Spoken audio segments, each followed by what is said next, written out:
एक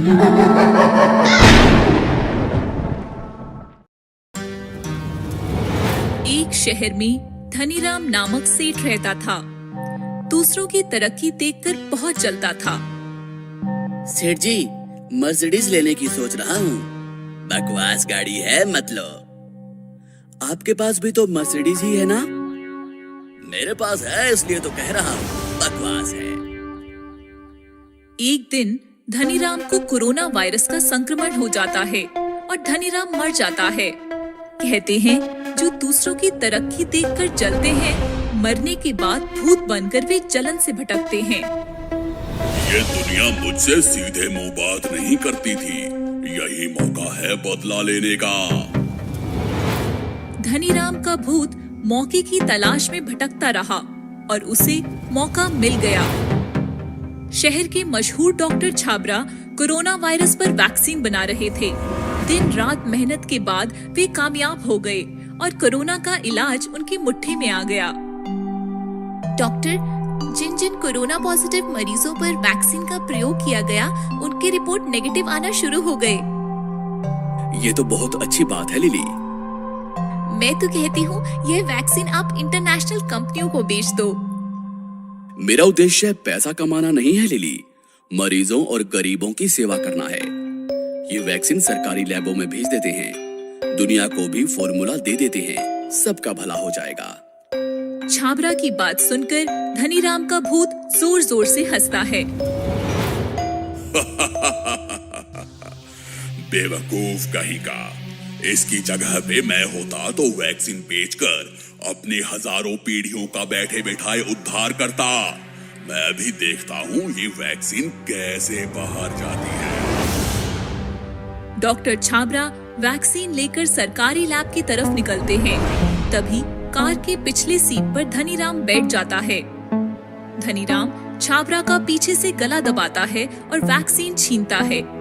गला दबाने से कार का संतुलन छूट जाता है और कार खाई में गिरकर छाबरा मर जाता है।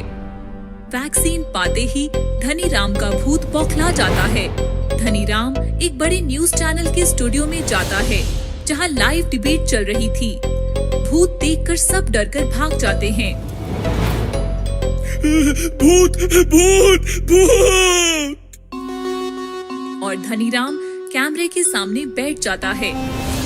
सुनो है दुनिया वालों, कोरोना का वैक्सीन मेरे हाथ में है। वैक्सीन बनाने वाले तुम्हारे भगवान डॉक्टर छाबरा को मैंने भगवान के पास भेज दिया है।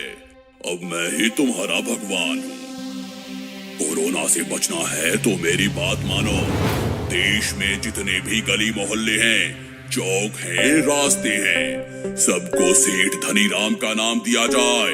मेरे मंदिर बनवाए जाएं, मस्जिदें बनवाई जाएं, स्कूल और यूनिवर्सिटीज सबको मेरा नाम दिया जाए। नहीं तो वैक्सीन मैं तोड़ दूंगा। फिर तुम वैक्सीन कैसे बनाओगे? यह सुनकर पूरी दुनिया हिल जाती है। सरकार उलझन में पड़ जाती है और यह केस सीबीआई को सौंपा जाता है। सीबीआई डॉक्टर छाबरा की असिस्टेंट लिली से पूछताछ करती है तो लिली बताती है, इस वैक्सीन का फॉर्मूला तो डॉक्टर छाबरा के साथ ही खत्म हो गया। अब वैक्सीन की टेस्टिंग करके ही उसे बनाया जा सकता है और वैक्सीन तो धनीराम के पास है। सीबीआई सरकार को रिपोर्ट करती है। सरकार लाचार होकर धनीराम की बात मानती है। सब जगहों से पुराने नाम हटाए जाते हैं और सेठ धनीराम का नाम दिया जाता है। धनीराम के मंदिर बनाए जाते हैं। विद्यालयों और यूनिवर्सिटी को भी धनीराम का नाम दिया जाता है। धनीराम खुश होता है। जो मैं जीते जी नहीं कर सका, वो मरने के बाद कर दिखाया। दुनिया अब मेरे कदम चूमेगी। मेरी बीवी, मेरा बेटा कितना खुश होंगे जब वो मेरा नाम देखेंगे। इधर धनीराम दुनिया को सताता रहा और उधर धनीराम की फैमिली रो रही थी, क्योंकि उसका इकलौता बेटा भी कोरोना का शिकार बन गया था। जब यह बात धनीराम को मालूम हुई तो वह अस्पताल गया। मुझे नाम और शोहरत नहीं चाहिए, मुझे तो बस मेरा बेटा चाहिए। आप तो मर गए, अब बेटा न रहा तो मैं कैसे जीऊंगी। धनीराम हैरान होकर डॉक्टर से कहता है, डॉक्टर, मेरे पास वैक्सीन है, मेरे बेटे को चढ़ाओ जल्दी।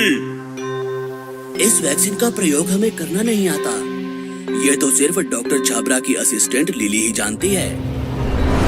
धनीराम लिली को उठा लेता है। छोड़ो, छोड़ो मुझे। मेरा बेटा मर जाएगा, उसे बचाओ। इस वैक्सीन का प्रयोग सिर्फ तुम ही कर सकती हो। लिली को लेकर धनीराम अस्पताल आता है। ये लो वैक्सीन, चढ़ाओ मेरे बेटे को, नहीं तो मैं तुम्हें मार दूंगा, जल्दी करो। लिली मजबूर थी, वह वैक्सीन चढ़ाती है। वैक्सीन चढ़ाते ही थोड़ी देर में धनीराम का बेटा तड़प कर मर जाता है। हे डॉक्टर, ये क्या हुआ? डॉक्टर चेक करता है और कहता है, ये मर गया है, अंदर जाकर वैक्सीन जहर बन गई। कोरोना से शायद बच भी जाता, पर वैक्सीन ने तो इसकी जान ले ली। धनीराम गुस्सा होकर लिली से कहता है, ये कैसी वैक्सीन बनाई तुम लोगों ने? मेरा बेटा मर गया। ये हमारी नहीं, तुम्हारी गलती है बेवकूफ। वैक्सीन बनने के बाद अच्छी तरह स्टोर करना पड़ता है और तुम इसे हाथ में लेकर घूम रहे थे, इसी वजह से ये जहर बन गई। तुम छाबरा को मारकर वैक्सीन चुराते नहीं तो आज तुम्हारा बेटा जिंदा होता। वैक्सीन तो दूसरी भी बन सकती है, पर तुम्हारा एक ही बेटा था, अब तुम दूसरा बेटा कहाँ से लाओगे? धनीराम की बीवी धनीराम से कहती है, तुम्हें दुनिया से नफरत थी, तो इसमें मेरे बेटे का क्या कसूर था? जाओ यहाँ से, मैं तुम्हारा मरा मुंह भी नहीं देखना चाहती।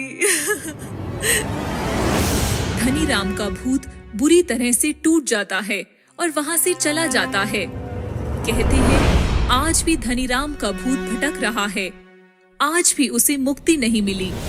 पहले नफरत की आग में जल रहा था, आज पछतावे की आग में जल जल कर तड़प रहा है। माफी दे दो, माफी, मुक्ति दे दो, मुक्ति। क्रिमिनल भूत। एक समय की बात है, इंस्पेक्टर ब्रिजेश एक बहुत ही होनहार और बहादुर अफसर थे। वो बड़े से बड़े क्रिमिनल का एनकाउंटर करते थे। एक दिन उनका पाला साइको किलर राका से पड़ गया। वो उसके पीछे भाग रहे थे और राका भी तेजी से भाग रहा था, पर ब्रिजेश ने शॉर्टकट लेकर सामने आकर राका को गोली मार दी। मैं तुम्हें नहीं छोड़ूंगा इंस्पेक्टर, तुम्हें और तुम्हारे पूरे परिवार को मार डालूंगा। राका ऐसा कहते ही दम तोड़ देता है। उसकी लाश को शमशान घाट में दफना दिया जाता है। ब्रिजेश को बहादुरी का मेडल देकर सम्मान दिया जाता है। उसके परिवार में सब बहुत खुश होते हैं। आप तो हर महीने एक मेडल ले आते हैं, इतने मेडल कहाँ रखे हैं ये भी बता दीजिए। अरे मम्मी, पापा के मेडल्स के लिए एक नया कमरा बनवा देते हैं। कमरा नहीं, जिस स्पीड से भैया मेडल ला रहे हैं, मेडल्स के लिए हमें नया घर ही लेना पड़ेगा। उसी खौफनाक रात में राका वापस तो आता है, पर अब वो एक इंसान नहीं रहता। वो एक भयानक भूत बन चुका था। उसकी लाल आंखें और नुकीले नाखून देखकर कोई भी बुरी तरह कांप उठे। मैंने कहा था इंस्पेक्टर, मैं वापस आऊंगा। अब तुझे और तेरे परिवार को मुझसे कोई बचा नहीं सकता। अगली रात ब्रिजेश का भाई राजेश ऑफिस से घर की ओर लौट रहा था। तभी उसे ऐसा लगता है कि उसका कोई पीछा कर रहा है। राजेश पीछे मुड़कर देखता है तो कोई नहीं होता। तभी उसे एक अजीब सी आवाज सुनाई देती है। तू ही है ना उस बहादुर ब्रिजेश का भाई? आवाज सुनकर राजेश डर जाता है और कांपती आवाज में पूछता है, कौन है? तभी राका का भूत उसके सामने आ जाता है। मैं राका, जिसे तेरे इंस्पेक्टर भाई ने मार डाला। अब मैं तुझे मारूंगा। देखता हूँ तेरा बहादुर भाई तुझे कैसे बचाता है। राजेश के उस भूत को देखकर पसीने छूट जाते हैं। वो तेजी से भागने लगता है। तभी राका उसकी गर्दन पर हमला करता है और उसका सारा खून पी जाता है और तभी राजेश की मौत हो जाती है। अगले दिन ब्रिजेश अपने भाई को देखता है और फूट फूट कर रोने लगता है। किसने किया तुम्हारे साथ ये भाई? मैं अपने भाई को नहीं बचा सका। तभी ब्रिजेश की पत्नी पूजा को राजेश के हाथ पर नाखून से कुछ लिखा हुआ दिखता है। देखिए जी, देवर जी के हाथ पर कुछ लिखा हुआ है। ब्रिजेश हाथ पकड़ने लगता है। भाई तो गया, अब बीवी की बारी। राका। ब्रिजेश ये सुनकर सदमे में आ जाता है और उसके पैरों तले जमीन निकल जाती है। राका, ये सब राका ने किया है। मैं सोच भी नहीं सकता था कि वो वापस आ जाएगा। मैं उसे नहीं छोड़ूंगा। मुझे लगता है कि हमें पंडित जी को बुलवा लेना चाहिए। ये भूत प्रेत का मामला है, आपके बस की बात नहीं है। पूजा अगले दिन पंडित जी को फोन करती है और उन्हें घर आने को कहती है। राका घर की खिड़की से सब देख रहा होता है। इंस्पेक्टर की बीवी, तू तो गई। पूजा घर की छत पर सूख रहे कपड़े लेने आती है कि तभी अचानक से तेज हवाएं चलने लगती हैं और वहाँ राका आ जाता है। कहाँ है तेरे इंस्पेक्टर पति? तुझे बचाने के लिए वापस नहीं आएगा। पूजा राका को देखकर चीख पड़ती है और उसकी आवाज सुनकर ब्रिजेश छत पर दौड़ कर आता है, लेकिन छत का दरवाजा बंद हो जाता है। राका, मेरी पत्नी को छोड़ दे। तेरी दुश्मनी मुझसे है, मुझे मार। मेरे परिवार को छोड़ दे। आएगा आएगा, तेरा भी नंबर आएगा, पर पहले तेरी सुंदर सी पत्नी को थोड़ा और सुंदर बना दूं। पूजा डर से भागने लगती है। तभी राका अपने नाखूनों से उसके चेहरे पर हमला करता है। पूजा चेहरे पर लगे घाव से जमीन पर गिर जाती है और तड़प तड़प कर मर जाती है। अभी मेरा बदला पूरा नहीं हुआ है, मैं वापस आऊंगा। दरवाजा खुलते ही ब्रिजेश पूजा की तरफ भागता है और रोने लगता है। तभी वहाँ पंडित जी आ जाते हैं। ब्रिजेश का बेटा सुधीर पंडित जी को राका के भूत के बारे में बताता है। वो एक दुष्ट आत्मा है, उसका अंतिम संस्कार नहीं हुआ है, इसलिए उसे मुक्ति भी नहीं मिली। हमें जल्दी उसके नाम की पूजा करनी होगी ताकि उसे जल्द से जल्द मुक्ति मिल सके। जो करना है जल्दी कीजिए पंडित जी। मैं अपनी पत्नी और भाई को खो चुका हूँ, अब अपने बेटे को खो नहीं सकता। पंडित जी पूजा करने लगते हैं और जैसे ही मंत्र पढ़ते हैं वहाँ राका आ जाता है। नहीं, तुम लोगों की इतनी हिम्मत कि मुझे मुक्ति दोगे, तुम लोगों को नहीं छोड़ूंगा। राका सुधीर के पास जाता है और उसका गला पकड़ लेता है। सुधीर का दम घुटने लगता है। तभी ब्रिजेश पंडित जी का दिया हुआ गंगा जल राका पर छिड़क देता है और राका का मृत शरीर जलने लगता है। ये क्या किया तुमने?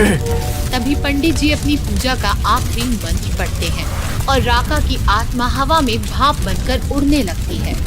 नहीं, मेरा बदला भी पूरा नहीं हुआ। नहीं। और इसी तरह राका की आत्मा को मुक्ति मिल जाती है और ब्रिजेश अपने बेटे की जान बचा पाता है। लालची चुड़ैल। चुड़ैल के सर पर शादी का भूत। गांव का एक नौजवान मदन रात्रि में अकेले अपने गांव जा रहा था। उसके सामने एक चुड़ैल आकर खड़ी हो जाती है। प्यारे नौजवान, तुम कहाँ जा रहे हो? मैं अपने घर जा रहा हूँ। तुम कौन हो? मैं एक कुंवारी स्त्री हूँ। क्या तुम्हारा विवाह हो चुका है? नहीं। तुम मुझसे शादी कर लो। मेरी बात मानोगे तो माला माल हो जाओगे। और नहीं मानोगे तो कंगाल हो जाओगे। मैं कल तुम्हें सोच कर बताऊंगा। ठीक है, मेरी बात पर गौर करना। मैं तुम्हें सोने के झूले में झुलाऊंगी, स्वादिष्ट व्यंजन और पकवान भी खिलाऊंगी, सुंदर सुंदर वस्त्र दिलाऊंगी और दुनिया की सैर कराऊंगी। दूसरे दिन। अरे यार रतन, कल रात मुझे एक चुड़ैल मिल गई थी। उसने मुझसे शादी करने की लालच में मुझे घेर लिया था। क्या बात कुछ आगे बढ़ी? अरे मजाक मत कर यार, किसी तरह से वहां से बचकर निकल पाया। उसने कहा शादी करोगे तो माला माल, नहीं करोगे तो कंगाल। तो कर लेना शादी, हो जा माला माल। कैसी बात कर रहा है तू? तू ही कर ले उससे शादी और हो जा माला माल। अरे भाई, मुझे भी उस चुड़ैल से बचाओ। उसके सर पर तो शादी का भूत चढ़ा हुआ है। तुझे कहाँ मिल गई वो चुड़ैल? शादी, माला माल, कंगाल, सोने का झूला, यही सब कहा होगा। हाँ हाँ, यही सब तो कह रही थी। उसके मुंह से शादी की लार टपक रही थी। कई घंटे तक मुझे जंगल में घुमाया, शादी का वादा किया तब ही बच पाया। बधाई हो, बधाई हो। अब मुहूर्त निकाल ले भाई। तू चुप कर। उसी रात चुड़ैल रतन को पकड़ लेती है। कहाँ जा रहा है राजा? मेरी बात सुन ले, आजा। दोनों शादी रचाएंगे, नई दुनिया बसाएंगे। मैं मुझे माफ कर दो। मेरी एक बात सुन लो। अपनी ही बिरादरी के किसी भूत से शादी कर लो। तुम इंसान हो, मेरी बात मानोगे। शादी के बाद मेरे आगे पीछे नाचोगे। भूत तो हमेशा अपनी मनमानी करेगा, मुझसे हमेशा आनाकानी करेगा। ठीक है, पंडित जी से जाकर बात करूंगा। फिर कल आकर तुमसे मुलाकात करूंगा। गांव के सारे कुंवारे मिलकर एक बहुत बड़े ऋषि की शरण में चले जाते हैं। हे ऋषिवर, मैं आपके चरणों में प्रणाम करता हूँ। कल्याण हो। कहो बच्चों, कैसे आना हुआ? ऋषिवर, एक चुड़ैल के सर पर शादी का भूत सवार है। वह हर कुंवारे से शादी करने को तैयार है। हम सभी को बहुत परेशान करती है। हमें उस चुड़ैल से बचाइए, कोई राह दिखाइए। मुझे उस चुड़ैल को यहाँ बुलाना होगा। इसके बाद उसका ब्याह रचाना होगा। इसका मतलब हम लोगों में से किसी एक को बलि का बकरा बनाया जाएगा, उसी के साथ उसका ब्याह रचाया जाएगा। नहीं नहीं, तुम लोग चिंता मत करो। मैंने एक अलग योजना बनाई है। सुनो, यह एक कुंवारी लड़की थी जो शादी के पहले ही एक दुर्घटना की शिकार हो गई और चुड़ैल बन गई। ऋषि ने अपनी मंत्र शक्ति से उस चुड़ैल को वहाँ बुलाया और उसके साथ साथ कई भूतों को भी वहाँ प्रकट किया। हे चुड़ैल, आज तेरा स्वयंवर है। इनमें से चुन ले जो तेरा प्रिय वर है।